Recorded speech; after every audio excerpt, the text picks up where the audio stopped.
Is magic really that important to the Marvel Universe? Hey everyone, today sees the release of the next installment of Marvel's Cinematic Universe, Doctor Strange. And this is a big one because it introduces magic to Marvel's movies. But is that really that big a deal? I mean, who cares about magic and superhero stories, right? Well, you should, actually, if you love these movies and the comics that inspire them. One of the beauties of superhero comics is that it can dive into multiple genres. Yes, action, definitely sci-fi, but also fantasy as well. Part of the reason I think superhero comics are so successful is their flexibility. That you can have a wizard like Doctor Strange fighting robots. What other genre has stories like that so readily available? So it seems like Marvel has been very nervous about introducing magic to its world, worried about setting that universe off kilter. I've even seen some speculation from fans that Doctor Strange could ruin the Marvel Universe, and I guess it could if they do it wrong, but just the idea of introducing magic is only positive. One of the things I liked about DC's Suicide Squad movie that they released this year was the fact that they didn't hem and haw over introducing magic. Right off the bat, you had a witch, right off the bat, you showed her powers, and right off the bat, it looked amazing. Marvel's often paid a lot of lip service to embracing the weirder sides of the comics,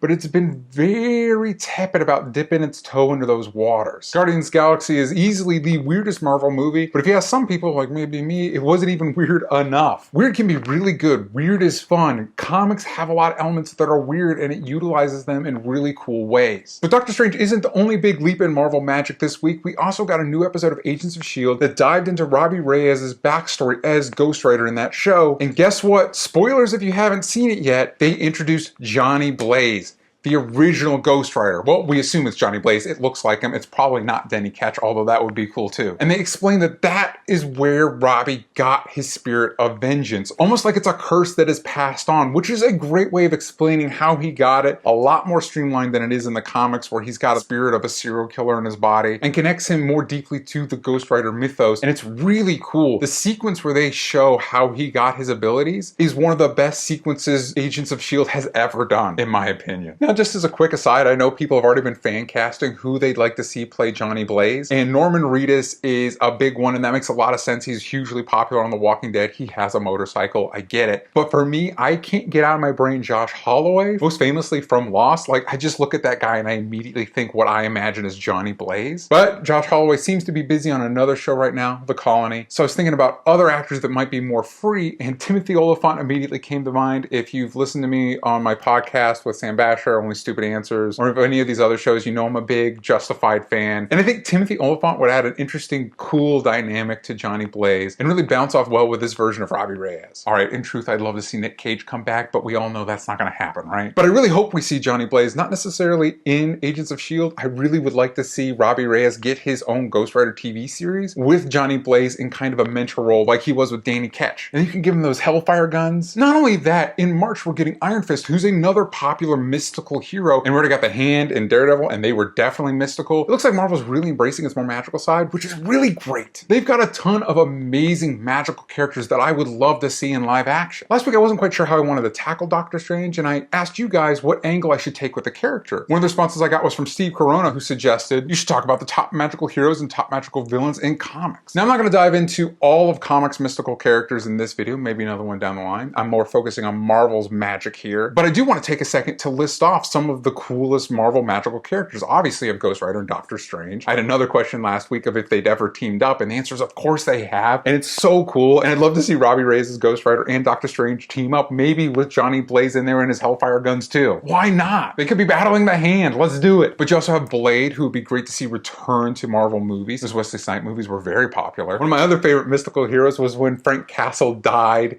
and became Franken Castle. I'd love to see that happen with John Bernthal down the line. It won't happen, but it'd be cool. But you also have Werewolf by Night, who is a werewolf that is a good guy, and also introduced one of my favorite Marvel characters, which is Moon Knight, who does have a mystical element, and technically he counts as a mystical hero that I would love to see on the big screen, or small screen, any screen. You also have Hellstrom and Satana, who are children of the devil, but try to do good at least some of the time. You have Morbius the living vampire, although I mostly associate him as a Spider-Man character, so I don't know where his rights land. But Sony and Marvel have kissed and made up, so maybe we could see him. Another favorite of mine is Man-Thing, who is a lot like Swamp Thing, but when he senses fear around him, he secretes this like acid sweat that can burn through anything. He's really creepy. He almost made it onto my list of scariest heroes from last week. He was just slightly edged out. But look at this guy. That'd be cool to see. Also, he's really good friends with Howard the Duck, and I would kill to see a Man-Thing Howard the Duck movie. Who wouldn't? You also have Brother Voodoo, a powerful mystic who's haunted by the ghost of his brother, and for a time served as the Sorcerer Supreme when Doctor Strange was off the map. You got Living Mummy, Amphibian. You also have the Darkhold Redeemers, a group of mystics hell-bent on collecting the pages of the infamous Darkhold so it can't hurt anybody else. And of course, that's super relevant right now because the Darkhold's kind of been the big bad for the first half of this season of Agents of S.H.I.E.L.D. And also Elsa Bloodstone, a famous badass monster hunter in the Marvel Universe. So as you can see, there's a ton of cool magical characters that Marvel can tap into for its movies or TV shows that will be amazing to see on the screen. And Marvel embracing its magical side is just one step closer to becoming a more integrated reflection of the comic books, which is something we'd all like to see. Magic in the MCU can only be a good thing in my opinion, and I'd like to see more of it as we get more and more of these Marvel movies and TV shows. Let me know in the comments down below or tweet me what magical characters are your favorites, Marvel or DC? And what's your #1 magical character that you'd love to see on the big or small screen? Now I know you may be thinking, DJ, where's your review for Doctor Strange? What are your thoughts on the movie? Well, you'll have to tune into my podcast with Sam Bashor, Only Stupid Answers. This week we are reviewing Doctor Strange, and that drops on Monday on iTunes, Audio Boom, Stitcher, Spotify, and more. For more information, you can follow our podcast at Only Stupid Answers on Twitter. Take out the vowels from stupid. All right, that's it for me this week. Thanks for talking magic with me, and I hope you have a great weekend.